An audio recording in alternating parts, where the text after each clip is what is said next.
Assalamualaikum guys, welcome to our 46th podcast. As usual, it's me and my co-host Abdullah Ali Khan. और हमारी जो series है this is featuring metaphysics by Aristotle. Last two podcast पे हमने book one, book two और book three हमने detail में की थी. अब्दुल्ला ने इसमें बहुत अच्छी अपनी तरीके से एक्सप्लेन की सारे puzzles.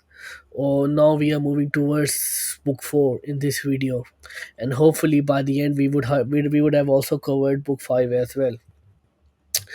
So yes, metaphysics is a bit complicated. It's a big large book क्योंकि जो मैंने वर्जन खरीदा था metaphysics का, it was very cut down version. वो सिर्फ 100 pages का वर्जन था, but I found the real version on the internet, which was way more, you can say, which was way more explanatory, या फिर ज़्यादा explain करा था उसको. तो yes, in book 4 as we move towards big four source, Aristotle जो है वो एक नई साइंस को, एक यूनिफाइड साइंस को एक्सप्लेन करने की कोशिश कर रहा है. जैसे कि वो ऐसे मतलब कि एक नई यूनिफाइड साइंस को इंट्रोड्यूस करवाने की कोशिश कर रहा है. At the same time we have to note that कि मेटाफिजिक्स का जो वर्ड है एरिस्टोटल ने अपनी राइटिंग्स में यूज़ नहीं किया. ये जो बाद में जो लेटर एडिटर्स आए थे उन्होंने मेटाफिजिक्स का वर्ड ऐड कर दिया इस बुक के अंदर. बट एरिस्टोटल ने जो यूनिफाइड और ये जो न्यू साइंस जो क्रिएट की थी, he called it first philosophy because it studied the first principle and most fundamental things of existence. So he introduces this first philosophy as the science of qua being. Qua means you can say in terms of, or in aspect of. जैसे ही मैंने book metaphysics पढ़ना शुरू की थी, there was a term which was being qua being, which was study of being. Being means existence in terms or inspect of, in the respect of being. इसी तरह हम mathematics के बारे में ग्रीक कहेंगे being qua mathematics, existence in terms of mathematics. इसी तरह Aristotle ने जो ये पूरी एक यूनिफाइड साइंस है फर्स्ट फिलोसफी को, उसने कहा है द स्टडी ऑफ, या the science of qua being, the study of existence. और बिकॉज दिस ये जो साइंस है ये पता हमें बताएगी कि रिस्पेक्ट्स, मतलब कि फर्स्ट फिलोसफी या फिर फर्स्ट रूल्स के रिस्पेक्ट में बताएगी कि हमारी एग्जिस्टेंस किस तरह बेस करती है. That what he is trying to tell us. तो first philosophy qua, you can say, which is science of qua being, is basically, you can say, studying the fundamental nature of reality around us. और जो first principles जो है, first science के first principles, उनको भी study करना. और इसके बाद एरिस्टोटल जो हमें है ये बताएगा कि फर्स्ट फिलोसफी कैसे कवर करती है हमारी इस पूरी एग्जिस्टेंस की स्टडी को. जैसे कि उसने एक एनालॉजी दी कि एक जो थिंग है, we can say a thing is healthy if उस चीज़ के अंदर हेल्दी होने की, हेल्थ जो है प्रिजर्व करती हो किसी भी फॉर्म में, या फिर वो चीज़ रिप्रोड्यूस करती हो, या फिर उसमें किसी भी फॉर्म में आप कह लो कि सेहत जो है वो आप रिप्रेजेंट करती हो, that thing we would call it healthy. Similarly, anything that exists, or you can say that exists, or that we can feel that is around us, would be, you can say, basically the study of qua being. ठीक है. और इसकी जिस तरह उसने कहा है कि जिस जिस तरह, हाँ, आप कह लो कि there is one science of health, in this manner there would be only one science of qua being as well. ये तो उसका अपना पर्सपेक्टिव था, क्योंकि आज आपको पता है कि हेल्थ की भी डिफरेंट किस्म की साइंसेस, इफ़ वी गो, हमें डिवाइड कर करके और भी साइंसेस आ गई हैं, मगर yet we are reading a book which is a really old book, so हम उनके हिसाब से बात कर रहे हैं आपस में. So Aristotle's philosophy is that कि substance, हमने प्रिंसिपल substance और substratum, first comes the form. हमने 4 forms पढ़ी. Forms के बाद substance होता है, which कुछ philosophers ने उसको matter भी कहा. अब्दुल्ला ने इसे बता चुके हैं. कुछ ने कहा कि वो air है, water है, earth है, कि उसने कहा fire है. Substance is basically, you can say, the foundation of the object. तो पहले फॉर्म होगी. Form could be the idea, form could be the someone that has the idea, who is creating that thing. then or the process in which that thing is created, substance होगी, the foundation on which that thing is standing, and object जो होगा वो पूरा एक object होगा. इसकी मैंने एक लास्ट फिगर दिखाई थी अपनी, तो जब दुल्ला एक्सप्लेन कर रहा था सारे पजल्स को. तो इसमें एरिस्टोटल ये कह रहा है कि फ़िलासफ़र की जो ड्यूटी ये है कि फ़िलासफ़र की ड्यूटी ये है कि उसने फर्स्ट प्रिंसिपल्स की अंडरस्टैंडिंग, डीप अंडरस्टैंडिंग और सब्सटेंस की कॉजेज़ को स्टडी करना है इस फर्स्ट साइंस में.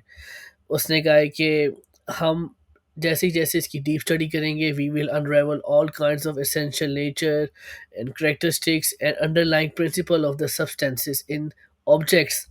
और इसके इन सब को स्टडी करते-करते we can gain a comprehensive knowledge of world. अब चैप्टर 3 में इस बुक के Aristotle he is trying to you can say answer the puzzle 2 from book number 3. Puzzle 2 जो था, अब्दुल्ला ने ऑलरेडी पिछली अपनी पॉडकास्ट में एक्सप्लेन कर चुका है. अब एरिस्टोटल यहाँ ये बताता है कि नाउ डिक्लेयर्स के exams of mathematics, you can say exams और स्टेटमेंट्स ऑफ मैथमेटिक्स और are within the remittance of science of philosophy as well. For example, आपको मैं एग्जाम्पल ऐसे इस तरह देख सकता हूँ कि एक मैथमेटिकल स्टेटमेंट है कि दो लाइंस जो हैं in a 2D plane, they if they are parallel to each other they never meet in a 2D plane. अब यही जो साइंस का रूल है, ये it will be also applicable in the study of philosophy as well. अगर mathematics का एक rule है 2 + 2 = 4, that statement would also be true in respect to the science of existence as well. अब दो घोड़े मिलके चार घोड़े ही होंगे, यूं तो नहीं कि आठ घोड़े हो जाएंगे. तो एक्सक्यूज मी. तो बेसिकली उसने ये बताया कि हमारी जो डिफरेंट साइंसेस की जो है statements, they can be applicable in the science of first philosophy as well. तो if you want to add anything over here, मैं just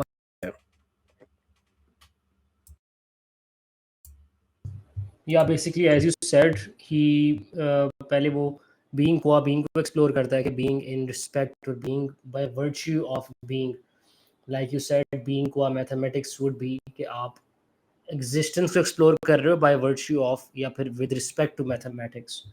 और यहाँ पे अभी चैप्टर 4 में, सॉरी बुक 4 में इन द मेटाफिजिक्स, ये थोड़ी सी आप कह सकते हो लॉजिकल फिलॉसफी या फिर लॉजिक के प्रिंसिपल्स को डिस्कस करता है. यहाँ पे 2 principles of logic, namely the law of non contradiction और दूसरा the principle of non contradiction and the principle of the excluded middle. ये 2 प्रिंसिपल्स को एक्सप्लेन करता है. तो वो उसकी जो मेटाफिजिक्स है ना, मेटाफिजिक्स को वो कहता है कि मेटाफिजिक्स है study fundamental principles of reality के. रियलिटी के जो सबसे फंडामेंटल प्रिंसिपल्स हैं, right, like people used to believe के मैटर के सबसे फंडामेंटल पार्ट्स एटम्स होते हैं. Now we believe differently. लेकिन एरिस्टोटल सोच रहा था कि रियलिटी इटसेल्फ के, एक एब्स्ट्रैक्ट रियलिटी के फंडामेंटल प्रिंसिपल्स क्या हैं, वो ट्रुथ्स जो होंगे, उसको वो मेटाफिजिक्स कहता है. So, Nuwan, do you want me to continue the logical principles, law of non-contradiction? No, yeah, yes, so मैं थोड़ा सा You can. बताता हूँ कि मैंने क्या पढ़ा था. Sure. तो यस, अब्दुल्ला बिल्कुल सही कहा, क्योंकि उसने basically first science of philosophy को थोड़ा सा आप कह लो एक्सपेंड करने की कोशिश की, एक्सप्लेन करने की कोशिश की इन टर्म्स ऑफ आप कह लो प्रिंसिपल ऑफ लॉजिक्स. तो बिकॉज उसने कहा कि जो सारा जो डोमेन है, entire domain of study of substance, it should be you can say it can be deeply studied using principles of logics as well, because ये जो फंडामेंटल एंटिटीज हैं और ये फंडामेंटल फॉर्म्स जो हैं, they exist from the basis of reality. और जो reality है, रियलिटी में लॉजिक का होना बहुत ज़रूरी है. तो यस, इन आप कह लो कि इसमें ही डिस्कस द प्राइमरी और principle of logic which is law of non contradiction. Law of non contradiction जो था, उसको सिंपल टर्म्स में ये कह सकते हैं कि something, it is impossible for something to be and not to be at the same time. ठीक है, ज़रूरी नहीं कि अगर मैं कहूँगा एक ग्लास के अंदर पानी है, तो मेरी स्टेटमेंट गलत होगी कि मैं कहूँगी पानी इस ग्लास के अंदर है और नहीं भी है इस वक्त. ठीक है, जिस वक्त मेरे हाथ में ग्लास पकड़ा हुआ है. this statement is incorrect with respect to that time, और मैं एक चीज एक चीज आप ये कह लो कि एक स्टेट एक टाइम पे यही नहीं हो सकता है कि हो भी साथ में और ना भी हो, ये लॉजिक ही नहीं बनता। इसकी इसी तरह आप कह लो कि लॉ एरिस्टोटल कंसीडर करता है कि law of non contradiction it is the most fundamental principle of truth and principle primary principle of logic, और ये जो है इट इज़ इम्पॉसिबल कि कोई भी थिंग और उसी रिस्पेक्ट में और सेम टाइम में हो भी और ना भी हो, बिकॉज ये जो स्टेटमेंट्स है ये रियलिटी को निगेट करती हैं, ठीक है, these can not be true simultaneously. ठीक है, इसके बाद एरिस्टोटल जो है वो डिफरेंट अपने चैप्टर्स लिखता है अपने बुक में, जो कि इस प्रिंसिपल को डिफरेंट एनालॉजीज के अंदर एक्सप्लेन करने की कोशिश करता है, को बताने की कोशिश करता है कि किस तरह जो जो लोग किस प्रिंसिपल ऑफ लॉजिक को नहीं मानते, they they it's like harming the science of first philosophy basically.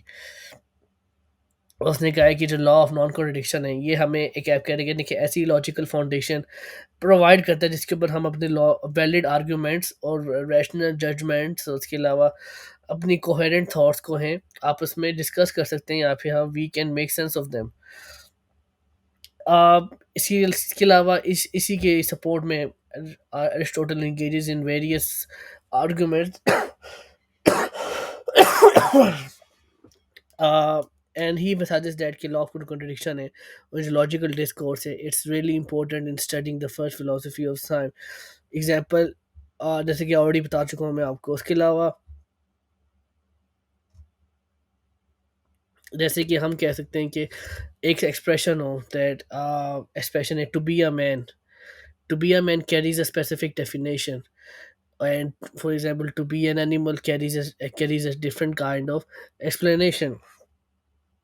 अगर to be a man and not to be a man had the same meaning, तो that would not make any logical sense in terms of communication as well। हमारी communication के अंदर भी किसी different किस्म के barriers आएंगे, हमारी लॉजिक्स के अंदर भी डिफरेंट किस्म के साइंस है। मैं कहूँगा Abdullah is a man and not a man, लगाएगा like what you are talking about, are you drunk, what are you thinking, ठीक है, basically this doesn't make any sense.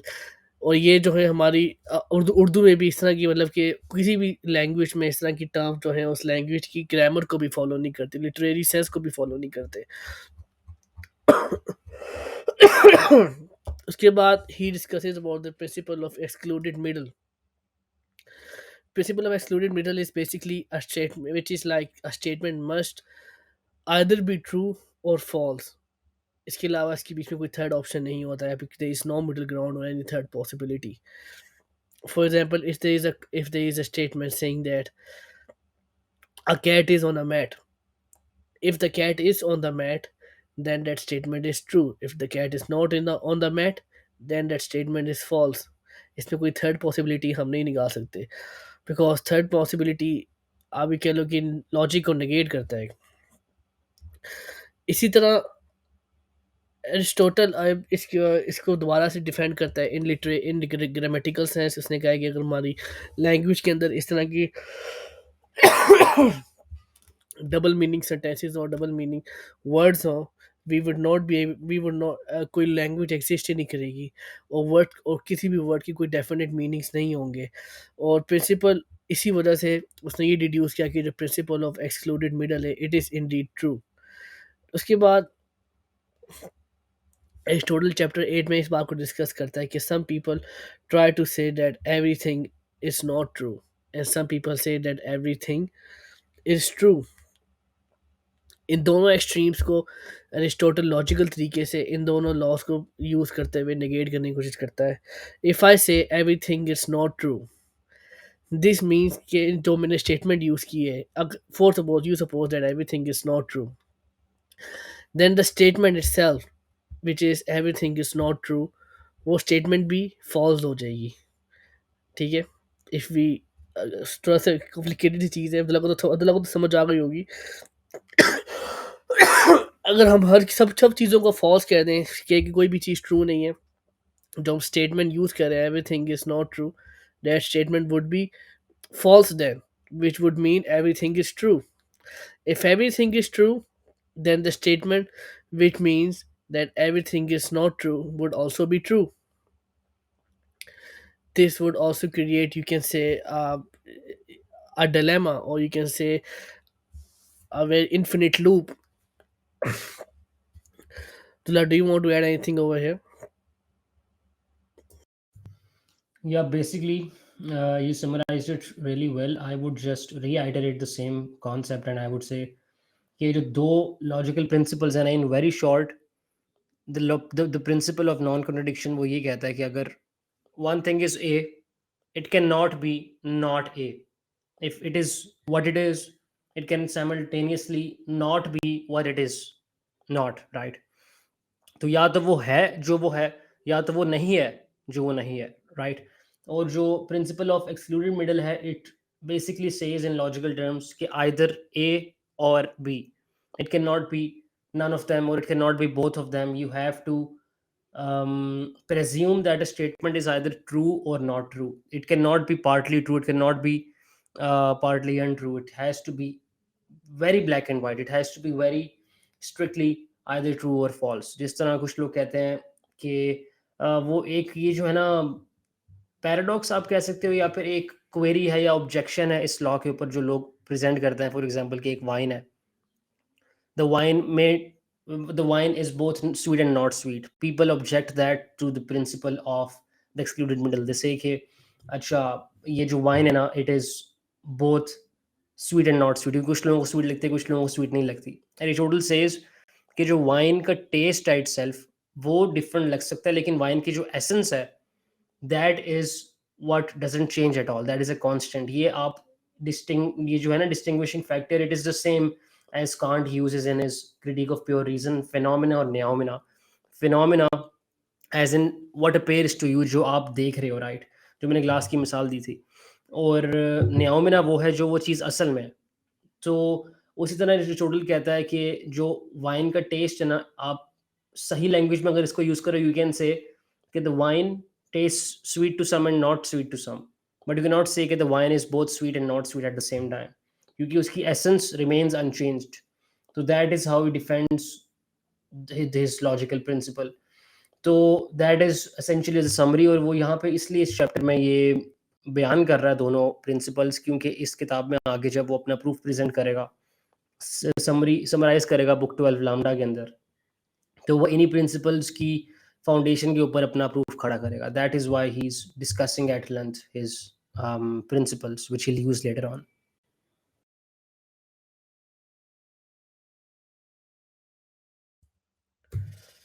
Numan, So I think so you stuck. no, I'm listening to you right now. But yeah, Acha. that's fine, Abdullah.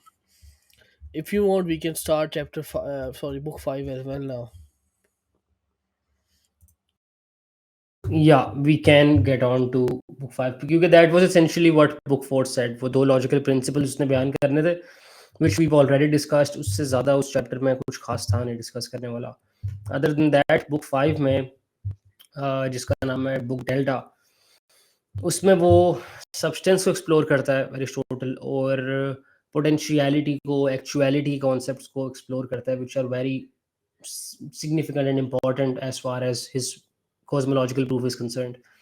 तो वो कहता है वो discuss करता है matter और फॉर्म की रिलेशनशिप, और कॉजेलिटी का कॉन्सेप्ट भी जो अंडरलाई करता है सब्सटेंस को, उसको भी डिस्कस करता है. वो बेसिकली स्टार्ट करता है सब्सटेंस की नेचर को डिस्कस करना, और वो कहता है कि substance is made up of two things, जिनकी, या फिर आप कह सकते हो इन बेटर वर्ड्स के there are two underlying realities of substance. एक है मैटर और एक है फॉर्म. मैटर जो है वो एक सब्सटेंस का या एक ऑब्जेक्ट का पोटेंशियलिटी है या फिर पॉसिबिलिटी है उस चीज़ की, और फॉर्म जो है वो उसकी एक्चुअलिटी की, एक्चुअलिटी या फिर स्पेसिफिक कैरेक्टरिस्टिक्स को डिनोट कर रहा है. और इसमें पोटेंशियलिटी और एक्चुअलिटी इसलिए आती है क्योंकि कोई भी चीज़ है ना, for example if I have this glass of cold water, after a while it has the potentiality or the potential to grow, or to come back to the normal room temperature, right? So that coldness existed in an actuality, लेकिन the future warmness या फिर not so coldness existed potentiality, and that was made an actuality after a specific number of hours or minutes passed by. तो इसी तरह जो उसकी form और matter, it is not inevitable, it is subject to change, और दोनों potentiality और actuality के थ्रू वो सब्सटेंस इटसेल्फ चेंज हो जाता है। यहाँ पे वो मैटर और फॉर्म की रिलेशनशिप बयान करता है, और वो कहता है कि मैटर विदाउट फॉर्म सिर्फ पोटेंशियलिटी, और फॉर्म विदाउट मैटर इम्पॉसिबल है। फॉर्म मैटर को उसका स्ट्रक्चर और पर्पस और करेक्टरिस्टिक्स देता है, और एक खास पर्टिकुलर सब्सटेंस में शेप करता है उसको। अब कोजैलिटी की बात आती है, and this is very important to his proof. वो कहता है किसी भी सब्सटेंस, किसी भी ऑब्जेक्ट को आपने बयान करना है, या फिर उसके बारे में बात करनी है, या फिर उसको प्रूव करना है, आपने उसकी चार काइंड्स ऑफ कॉजेस की बात करनी है। दिस इज, आप कह सकते हो, Aristotle's four kinds of causation. इसमें आता है material cause, formal cause, efficient cause, and final cause. ये चार चीज़ें हैं। जिस तरह वो पहले भी बात करता है, एक पॉट ऑफ क्ले की मिसाल देता है। एक पॉट ऑफ क्ले है, उसकी फॉर्मल कॉज क्या है? फॉर्मल कॉज एज इन उसकी शेप क्या है, उसकी फॉर्म क्या है? It might be in an oval shape, that is its formal cause. उसकी फाइनल कॉज क्या है, एज इन उसका पर्पस क्या है, what purpose that is serve, उसका एंड क्या है? It might be to hold water, so that is its final cause. अब उसका मटेरियल कॉज क्या है इस पॉट ऑफ क्ले का? किस मैटर से बना है, वो किस चीज से बना है? It is obviously made out of clay, right? It is a pot of clay. तो clay itself is its material cause. Lastly उसका एफिशिएंट कॉज क्या है, उसको बनाया किसने? तो a potter might be might be the material, sorry, efficient cause of the pot of clay, क्योंकि उसने उसको बनाया, राइट? तो ये इसकी चार काइंड्स ऑफ कॉजेशन है एरिस्टोटल की, और इसको ये कॉजेलिटी प्रिंसिपल कहता है। ये इट इज़ बेसिकली एक फ्रेमवर्क जो जिसके थ्रू आप सब्सटेंस को और how substances come into being, ये सारे कॉजल प्रिंसिपल को आप समझ सकते हो using this four kinds of causation. अब वो चेंज की बात करता है। दीज आर थ्री और four different things which he is mentioning through out the book, और वो इसलिए क्योंकि ये सारी जो मिसकंसेप्शंस है ना, और ये सारे प्रिंसिपल्स और ये सारे कॉन्सेप्ट्स आगे जाके ही align into a coherent idea. वो कॉन्सेप्ट की बात करता है, सॉरी, चेंज की बात करता है। और यहाँ पे पार्मेनिडीज की चेंज इज एन इल्यूजन वाली थ्योरी आती है। बेसिकली पार्मेनिडीज ने ये प्रपोज किया था कि all change is an illusion इसलिए क्योंकि फॉर एग्जांपल मेरी वाली इसकी मिसाल ले लो। ये जो ग्लास ऑफ वाटर है, अगर ये अभी ठंडा है, कुछ देर के बाद ये गर्म होगा, राइट? अभी इस वक्त जो पानी इस ग्लास में है वो ठंडा है, क्योंकि मैंने डिस्पेंसर से अभी पानी भरा है इस ग्लास में। अभी वो पानी ठंडा है, लेकिन कुछ देर के बाद वो पानी ठंडा नहीं रहेगा। Right now in actuality the water is cold, but after some time it will not be cold any more, it will return to the normal room temperature. अभी जो चेंज इट सेल्फ आया है पार्मेनिडीज की नज़र में, कि पानी पहले ठंडा था और पानी अब ठंडा नहीं है, या फिर इट इज़ वार्म और स्लाइटली वार्म और एट रूम टेम्परेचर। तो ये चेंज कहाँ से आया? पार्मेनिडीज का ये कहना है कि चेंज एक इल्यूजन है क्योंकि something can not come from nothing, right? क्योंकि अगर तो वो पोटेंशियल उसके अंदर पहले था, तो वो एक्चुअलाइज पहले क्यों नहीं हुआ? Why did that change not occur from eternity? तो that was his objection to the concept of change, and for Parmenides what he proposed was कि change exist ही नहीं करता। जीनो आया, जीनो ऑफ सिटियम।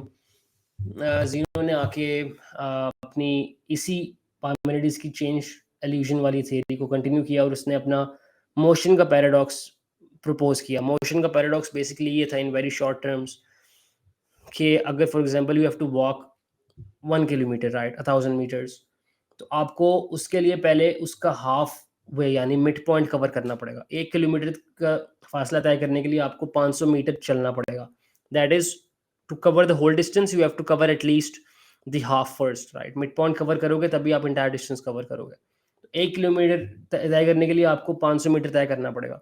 500 के लिए उसका मिड पॉइंट तय करना पड़ेगा, यानी 250 मीटर। उसके लिए उसका मिड पॉइंट 125, उसके लिए उसका mid point, and you divide the total distance in a seemingly infinite number of midpoints, and so an infinite distance cannot be traversed. That is how Zeno said कि change is also an illusion and motion is also an illusion। तो Aristotle ने कहा यार ये क्या बेवकूफ़ philosopher है दोनों, ये क्या बोंगी छोड़ रहे हैं, क्योंकि मुझे पता है कि मेरा जो ग्लास ऑफ वाटर है वो ठंडा था अब गर्म है, that is how I think about change.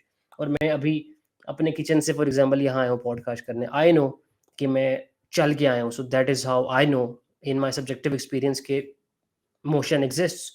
तो that is how Aristotle started to say क्या चाहिए, जो है पार्मेनिडिस की objection, I object to that objection, क्योंकि यहाँ पे एरिस्टोटल का एक नया कॉन्सेप्ट आता है पोटेंशियलिटी और एक्चुअलिटी का, which I just talked about. वो कहता है कि जो ये ग्लास ऑफ वाटर है ना, back to the same example, इसकी कोल्डनेस एक्चुअलिटी में एग्जिस्ट करती है, लेकिन इसकी जो वार्मनेस या फिर जब ये रूम टेम्परेचर पे वापस आएगा तो दैट क्वालिटी कि वो आगे जाके कोल्ड नहीं रहेगा, वो क्वालिटी उसकी पोटेंशियलिटी में एग्जिस्ट करती है, राइट। तो जब एक खास वक्त गुजरेगा उसके बाद वो पोटेंशियलिटी एक्चुअलाइज होएगी। तो ऐसा नहीं है कि जो जो उसकी क्वालिटी है of not being cold anymore, वो रैंडमली एग्जिस्ट कर रही है along side with the quality of being cold. यहाँ पे इसका प्रिंसिपल ऑफ नॉन कॉन्ट्रडिक्शन और एक्सक्लूडेड मिडल आ जाता है कि it cannot be both A and not A at the same time. Either it is cold or it is not cold. But while it is cold, it also has the potential to grow colder. अगर मैं इसको fridge में रख दूं, and it also has the potential to remain at the same temperature। अगर मैं for example AC चला के उसको एक खास टेम्परेचर पे लगा दूं कि इसी टेम्परेचर पे एक ग्लास ऑफ वाटर रहेगा, या फिर it also has the potential to grow warmer.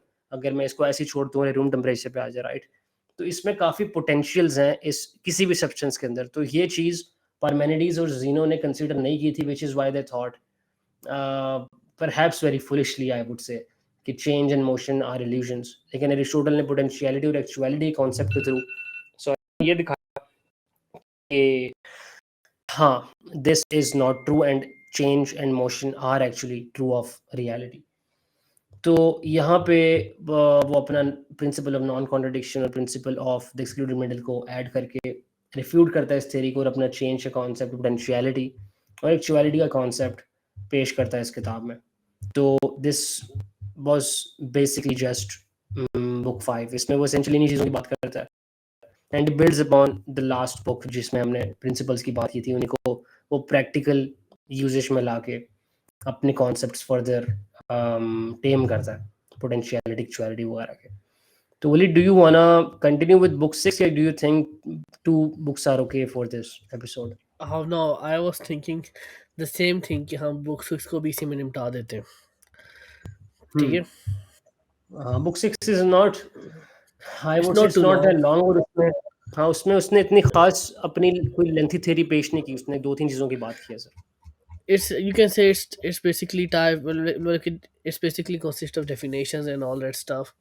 हम्म थोड़ी बहुत चीज़ें उसने डिफाइन किया है, nothing new, but yes, if you want मैं इसको जल्दी से थोड़ा सा कर लूँगा कवर, फिर if you want you can cover if I have left anything. तो yes, coming to book six, book six के चैप्टर वन में Aristotle tells about different branches of sciences. Basically इसमें वो बताता है science of nature, mathematics and theology. Science of nature which is also known as natural science or physics is the science of nature. It also deals with the, you can say, study of our natural world, including the living organisms, physical phenomena surrounding it, and laws governing our natural processes.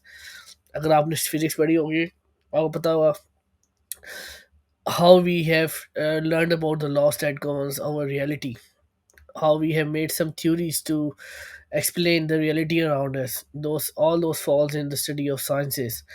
Mathematics according to Aristotle जो है वो एक different किस्म की science है, जो कि abstract objects, abstract मतलब कि रियल सब्जेक्टिव ऑब्जेक्ट्स के साथ डील करती है in terms of their quantities, और it also focuses on logic and logical reasoning, and also utilizing the principles such as हमारे नंबर्स हो गए, शेप्स हो गए, पैटर्न्स हो गए, जिसमें फर्दर जियोमेट्री आ जाती है मैथमेटिक्स के अंदर. मैथमेटिक्स जो है it's not concern with the physical properties, but rather it is the casual explanation of our natural world. Moving on to theology, Aristotle defines theology as the study of highest principle of our principles of the universe. It also means how to question the existence of or the nature of God. To it is also, you can say, providing the existence of divine being or principles that are governing the metaphysical realm.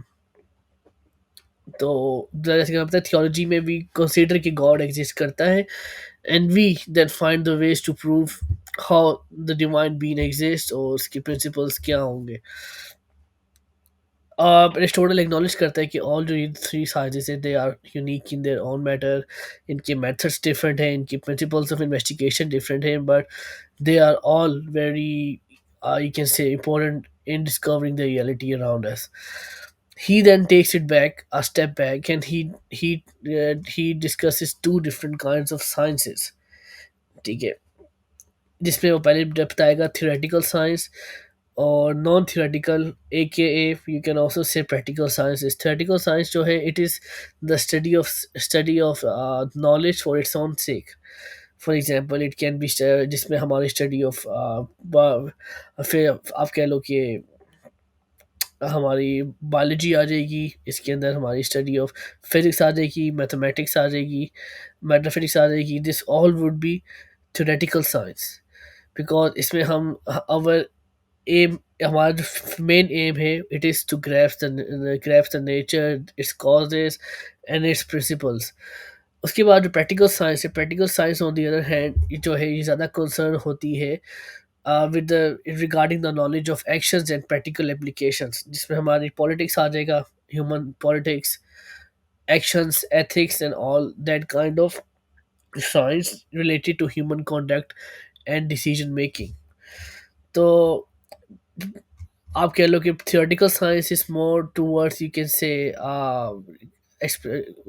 towards, you can say, exploring the principles of universe, while the practical science is more of concerned with the knowledge of how different action and practical applications of human actions do a change in a society, जिसमें हमारे ethics, politics वगैरह सब आ जाएंगी. इसके अंदर हमारी morals भी आ जाएंगे. और जो ये जो है आपका प्रैक्टिकल साइंस का जो मेन पर्पस है, it is to achieve good and moral success and to prevail wisdom. तो यस, ही एम्फसाइजेस के प्रैक्टिकल और थ्योरेटिकल साइंस दोनों बहुत इंपॉर्टेंट है. ठीक है, we have to complement both of them. और थियोरेटिकल साइंस जो है ये हमारी प्रैक्टिकल विजडम को, आप कह लो कि एक फाउंडेशन भी देती है, और हमारे इंडिविजुअल्स को इन्फॉर्म डिसीजन मेकिंग को ज़्यादा एनहेंस करती है, और practical applications of logical statements को भी इम्प्रूव करती है in their life. So he is saying practical science is already very important, but practical science with theoretical science is also important for all individuals, because theoretical science also deals with the laws of logics. जैसे इंसान की practice होंगे, he would be able to grasp the reality of nature much better.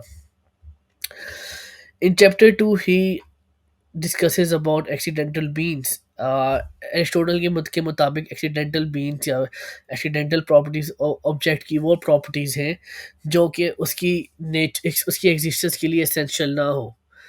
जैसे कि humans की existence के लिए essential नहीं है कि उनकी कॉम्प्लेक्शन वाइट हो या ब्लैक हो. ठीक है, ये हमारी एक्सीडेंटल क्वालिटीज़ हैं. हमारी जो, आप कह लो कि हमारी जो मेन आप बड़ी कैसे ओके कैसे प्राइमरल properties क्या होंगी, it would be concerning our organs, our study of our organs, our study of human brain and heart and etc. वो सारी जो है वो साइंस रिलेटेड होगी, मगर accidental properties are not related to the study of science. In other words, Aristotle suggests कर रहा है कि science is primarily concerned with the study of essential properties or necessary properties of a subject. ठीक है. In chapter 3 Aristotle tells us about the categories and the potentiality and actuality, जो कि अब्दुल्ला ने already discuss कर चुका है. Aristotle के नज़दीक जो truth is an important aspect of our existence. जो truth है, it relates to correspondence between our thought and our statements, and between the actual state of affairs in the world. When our thought and statements accurately represent reality, then these thoughts are considered true. uh, और Aristotle recognise करता है कि जो true है, truth जो है is the fundamental aspect of knowledge and understanding. इंसान की जो सारी नॉलेज और अंडरस्टैंडिंग है, it is all a pursuit for truth, basically for for the pursuit of truth, basically जब हमारी thoughts जो है, from our thoughts we can grasp the knowledge, we can grasp what's happening around us and what's happening in the universe. That is indeed the truth. Categories, a student refers to categories as a way to qualify and understand different things and various things। उनको हम किस तरह categorize करके in different modes और there ways of existence, मतलब कि उनकी आप कह लो कि subjective quality, subject qualities, relationship, place and time position, इस तरह की चीज़ों को स्टडी करके हम किस तरह चीज़ों को कैटेगराइज कर सकते हैं। और कैटेगराइज करने से यू कैन से it provides us with a good framework of understanding different things in respect to different modes of existence। Then it comes to actuality and potentiality। Abdullah already बता चुका है कि how Aristotle distinguishes between potentiality and actuality। Actuality, these two are different modes of beings। Potentiality refers to the capacity or possibility of something to become or develop at a certain stage in reality। Actuality on the other hand, you can say उसकी actual state है जो कि उस वक्त at the time fulfill हो रही हो। Aristotle ने बताया कि एक्चुअलिटी एंड पोटेंशियलिटी जो दोनों है, ये these both are interconnected, and with the passage of time a thing can go from a stage of uh, potentiality to actuality। और इनके बीच में एक डायनामिक रिलेशनशिप है which is like a process of change and development। तो life you can carry on, मतलब पानी P low.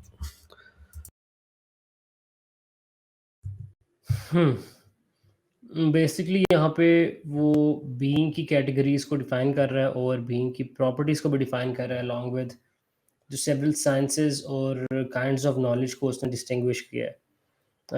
Basically उसका जो कोर पर्पस है इस चैप्टर लिखने में, वो एक पर्पस है which I think you stated already, कि एरिस्टोटल की नज़र में जो फर्स्ट फिलोसफी यानी मेटाफिजिक्स जो है, it is it is almost the same thing, but I would say exactly the same thing as theology, क्योंकि theology is the study of the nature of religion and God and the nature of God's working, यानी खुदा के जो काम है, जो उन कामों के तसर्रुफात हैं, यानी ये जो चीज़ें हम मटेरियल वर्ल्ड में देखते हैं, उन चीज़ों की नेचर और उनके क्रिएटर की नेचर यानी खुदा के नेचर की स्टडी को हम थियोलॉजी कहते हैं। So why is that the same thing as metaphysics? Because metaphysics is about the fundamental nature of reality, about the fundamental principles or the first principles. So if a God exists, so his workings and the nature of the fundamental nature of those workings would be the same thing as the nature of the fundamental principles.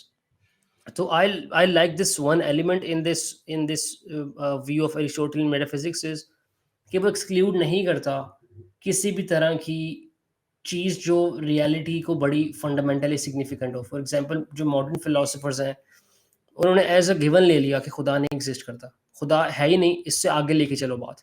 वो शुरू ही वहाँ से करते हैं कि अच्छा God does not exist, nihilism, meaninglessness, hedonism, वहाँ से शुरू करते हैं बात कि अच्छा खुदा एग्जिस्ट नहीं करता, लाइफ इज मीनिंगलेस, यहाँ से बात शुरू करो, जिस तरह कैम्यू है।